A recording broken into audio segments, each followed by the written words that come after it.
Hello दोस्तों। उत्तर प्रदेश के बदायूं जिले की एक सच्ची घटना आपको सुनाने जा रहा हूं।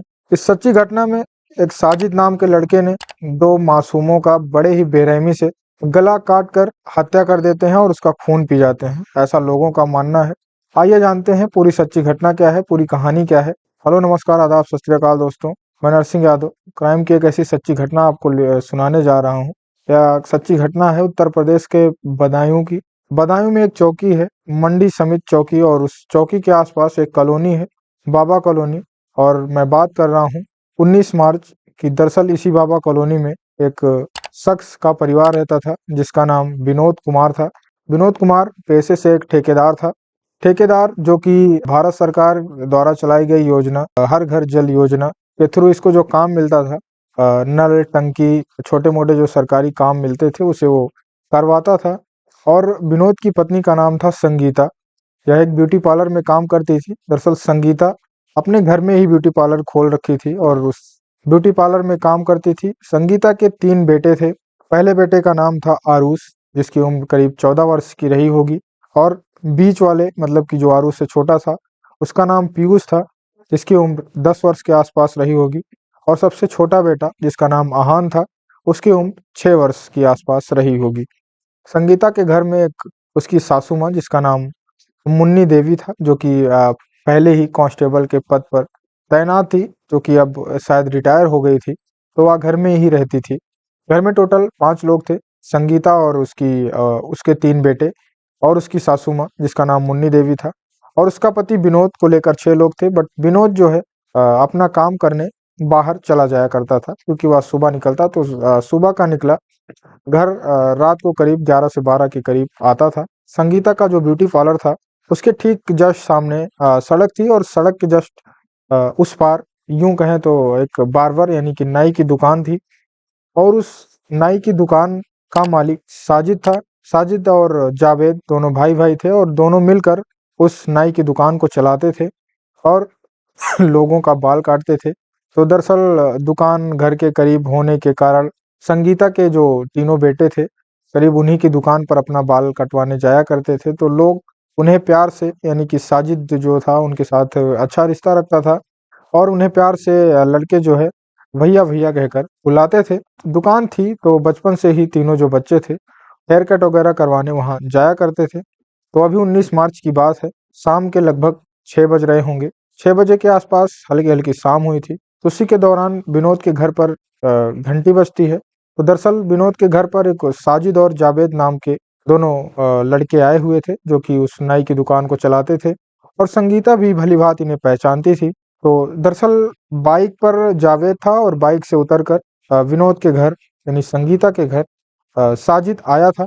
और वो बोला कि भाभी जी, मैं आपके घर आया हूँ, किसी काम से आया हूँ, और मुझे करीब जो है 5,000 रुपए की सख्त ज़रूरत है। तो संगीता बोलती है, कोई नहीं साजिद भाई, आप बैठिए, मैं आपके लिए चाय बनाकर लाती हूँ। उतने में वो जो है चाय बनाने चली जाती है। फिर चाय बनाती ही रहती है। संगीता ने अपने पति विनोद को कॉल किया, और कॉल करके बोलती है कि जो नाई की दुकान चलाता है साजिद, वह घर पर आया है और करीब 5,000 रुपए की डिमांड कर रहा है। वह बोल रहा है कि भाभी जी, आप मुझे पैसे दे दीजिए, क्योंकि मेरी पत्नी जो है वो हॉस्पिटल में एडमिट है। और आप लोगों को पता है कि पहले मेरी बेबी मेरे पास ना पैसे होने के कारण कई बार वो प्रेग्नेंट तो हुई, बट अपने बच्चे को जन्म नहीं दे सकी, और इसके कारण उसकी मृत्यु हो गई। और देखिए, ऐन मौके पर मेरी किस्मत भी इतनी खराब है कि मेरे पास 1 रुपया भी नहीं है। तो विनोद इतनी बात सुनता है और वो संगीता को बोलता है, साजिद अच्छा लड़का है, अगर वो अपने घर पर आया है तो उसकी मदद करनी चाहिए, और ऐसे टाइम पर तो ज़रूर करनी चाहिए। शायद वो पास का ही है, अगर पैसे देता है तो ठीक है, अगर 5,000 लेकर नहीं देता है तो कोई बात नहीं, हम उसे भूल जाएंगे, बट उसकी प्रॉब्लम समझो और उसे पैसा दे दो। तो जैसे ही वह पैसे निकालने जाती है, उसका बड़ा बेटा आरुष, जो कि पानी लाने गया था, कि साजिद भाई आप बैठो, मैं आपके लिए पानी लाता हूँ। तो उसे जो है साजिद बोलता है कि आप पानी लेकर आओ 1 गिलास, और उसके सबसे छोटे बेटे अहान को, जो कि 6 साल का था, उसे दुकान पर भेज देता है। और दुकान पर भेजकर साजिद बोलता है कि मुझे मेरे लिए कुछ गुटखा और तंबाकू ले आओ, मेरा कुछ खाने का मन कर रहा है, बहुत दिनों से मैंने गुटखा तंबाकू नहीं खाया है। तो आहान चला जाता है दुकान पर गुटखा तंबाकू लाने, और आयुष को पानी लाने के लिए साजिद भेज देता है कि आप मुझे एक गिलास पानी ला कर दे दो। उसके बाद उसका पीयूष लड़का जो था वो किसी काम से घर से बाहर गया था। अब घर में टोटल कौन कौन था, तो आरुष गया था पानी लाने और आहान तो गया था दुकान पे। तो घर में टोटल जो है पीयूष बचता है और आरुष बचता है। उसके बाद साजिद ने बोला कि भाभी जी, मेरा भाई जावेद भी बाहर खड़ा है, यदि मैं उसे भी बुला लेता हूँ चाय के लिए तो सही रहेगा। ऐसा करिए आप कि 2 कप चाय बना लीजिएगा, क्योंकि मेरा भाई भी पी लेगा। जावेद वो बाहर खड़ा है। दरअसल जावेद किसी काम से या फिर यूं कहें तो वो बाहर खड़ा ही नहीं था, वह साजिद को संगीता के घर ड्रॉप करने के बाद वह फिर से वापस चला गया था। साजिद आहान से कहता है कि मुझे छत पर लेकर चलो। आरुष और आहान साजिद को छत पर लेकर जाते हैं। इधर जो पीयूष था तब तक वह किसी काम से बाहर गया था, तो वह आप पहुंच जाता है। दुकान पर कुछ लोग खड़े थे, तो 5 से 10 मिनट की उसी समय तमाम चीज़ें लेता है और फिर वहां से लौट कर आता है। इधर छत पर देखता है तो पीयूष क्या देखता है, मेरा भाई आरुष जिसका जो है गला कट चुका है और उसकी मौके पर ही मौत हो चुकी है। यह देखकर पीयूष भागता हुआ नीचे जाता है और उसने में आहान भी वहां आ जाता है और आहान भी देखता है कि मेरा बड़ा भाई आरुष जो है उसकी मौत हो चुकी है, और उसकी मौत किसी और ने नहीं बल्कि इस साजिद नाम के युवक ने की है, इस साजिद नाम के लड़के ने की है, और बड़ी ही बेरहमी से उसकी गला काटकर हत्या कर दी है। आहान भी वहां से चिल्लाकर भागने की कोशिश करता है। उतने में साजिद आहान को भी पकड़ लेता है और उसका भी सेम उसी तरह गला काटकर हत्या कर देता है। और जैसे ही पीयूष अपने दोनों भाई को इस हालत में देखता है, वह भी तेज से चिल्लाता है, भागने की कोशिश करता है। उतने में साजिद पीयूष को भी पकड़ ही रहा था वैसे ही गला काटने के लिए। जस्ट जो है पीयूष ने साजिद को धक्का देकर उससे बाहर निकला और किसी न किसी तरह अपनी जान बचाई और वहां से भाग निकलता है। और सारी बात आकर अपनी दादी माँ को, मुन्नी देवी को बताता है कि ऐसी ऐसी बात है। दरअसल वो मतलब इतना डरा हुआ था, इतना ससा हुआ था कि उसके मुंह से जवाब नहीं निकल रहा था, मतलब क्या बोले कुछ पता नहीं था, बट वो डरा था, उसके आंखों से आंसू थे। वह सारी बातें जो है अपने इशारों के माध्यम से अपनी दादी को बताता है और बोलता है कि दरवाजा बंद कर लीजिए और सब लोग यहाँ से बाहर निकल जाइए। उसकी दादी मुन्नी देवी और उसकी माँ संगीता दोनों जोर जोर से चिल्लाने लगती हैं, चीखने लगती हैं। दोनों की चीखें सुनकर आसपास के लोग जो है मोहल्ले के लोग वहां इकट्ठा होते हैं और देखते हैं कि उनकी दोनों बच्चों की बड़ी ही बेरहमी से साजिद ने गला काटकर हत्या कर दी है और मौके पर ही दोनों की मौत हो गई है। यह सब बात सुनकर, यह सब बात देखकर आस पड़ोस के मोहल्लों के लोगों का खून खौल उठता है। उनका गुस्सा इतना ज्यादा उभर कर आता है कि साजिद की दुकान पर तोड़फोड़ की जाती है और कुछ गाड़ियों में आग भी लगा दी जाती है। और कहानी को हिंसात्मक रूप में बदलने की पूरी तैयारी कर ली गई थी। और इतने पर जो है किसी ने पुलिस को कॉल किया और घटना की पूरी सूचना दी।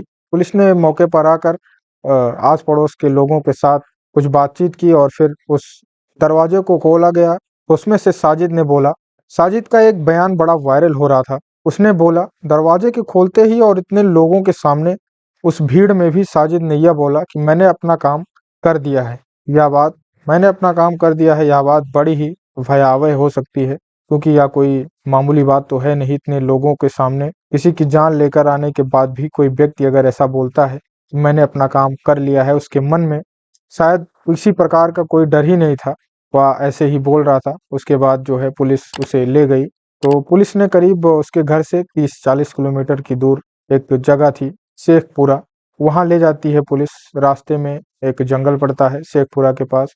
फिर वहां से साजिद को पता था कि मैंने जो किया है इसका अंजाम बहुत बुरा होगा और मेरे साथ कुछ भी हो सकता है, इसलिए वह पुलिस से बचने की, पुलिस से भागने की कोशिश करता है और पुलिस की पिस्टल छीनकर पुलिस वालों पर फायरिंग करता है। इतने में ही पुलिस वाले उसे घेर कर उस पर फायरिंग करना स्टार्ट कर देते हैं, जिसमें साजिद के पेट में गोली लगती है और फिर उसे अस्पताल ले जाया जाता है। अस्पताल में साजिद को मौत करार दे दिया जाता है, उसकी मौत हो जाती है। अब पूरी घटना की जानकारी जुटाने में पुलिस लगी है और यह जानकारी जुटाने में पुलिस लगी है कि इस घटना के पीछे पूरी सच्चाई क्या है, इस घटना का राज क्या है, उसने मारा क्यों, इन दोनों मासूम बच्चों की जान साजिद ने क्यों ली। तो इस कहानी का पूरा खुलासा तभी हो पाएगा। जावेद की पुलिस अभी तलाश कर रही है। जैसे ही जावेद पुलिस के हाथों लगेगा, वही कुछ सबूत के साथ और कुछ खुलासा कर पाएगा कि ऐसा उसने क्यों किया। अभी तक निकल के सामने यह आया है, हालांकि अब साजिद तो ढेर हो चुका है। बाकी पुलिस वाले जांच पड़ताल कर रहे हैं, लेकिन तमाम लोगों से और तमाम चश्मदीदों से यह कहानी मिली तो यही मिली क्योंकि वह जाते हुए कह भी रहा था कि मैंने अपना काम कर दिया है। बाकी और क्या हो सकता है, तो पुलिस अब जांच पड़ताल करेगी तो निकल कर सामने आएगा। लेकिन एक दिमाग की ऐसी स्थिति कि 3 लोगों को मार दिया जाए, 3 बच्चों को इस हिसाब से निर्दयता से मार दिया गया। अब इस वजह से धार्मिक सौहार्द भी खराब हुई और लोगों को इस तरह-तरह की प्रक्रियाएं दे देना लाज़मी था। तो आइए देखते हैं आगे क्या होता है। लेकिन वास्तव में बहुत ही घृणित कार्य था और ऐसे लोगों को सजाए मौत से छोटी कोई सज़ा नहीं होनी चाहिए, जो कि मासूमों पर जुल्म ढाते हैं। और साजिद का बस चलता तो शायद पीयूष भी ना बच पाता। हालांकि अपडेट के अनुसार, पोस्टमार्टम रिपोर्ट के अनुसार बच्चों पर 23 बार चाकू से हमला किया गया था। आहान के शरीर पर 9 घाव थे, जबकि आयुष पर 14 बार चाकू से वार किया गया था। रिपोर्ट के अनुसार बच्चों पर पहले गर्दन पर हमला किया गया और फिर उसके बाद शरीर के बाकी हिस्सों पर। दूसरा फरार आरोपी जावेद उस दिन दिल्ली भाग गया था और आज वह बरेली में सरेंडर कर दिया है। अब आगे की जानकारी पुलिस की पूछताछ के बाद ही पता चल पाएगी। तब तक के लिए सतर्क रहें, देखते रहें वंश अपडेट। नमस्कार दोस्तों।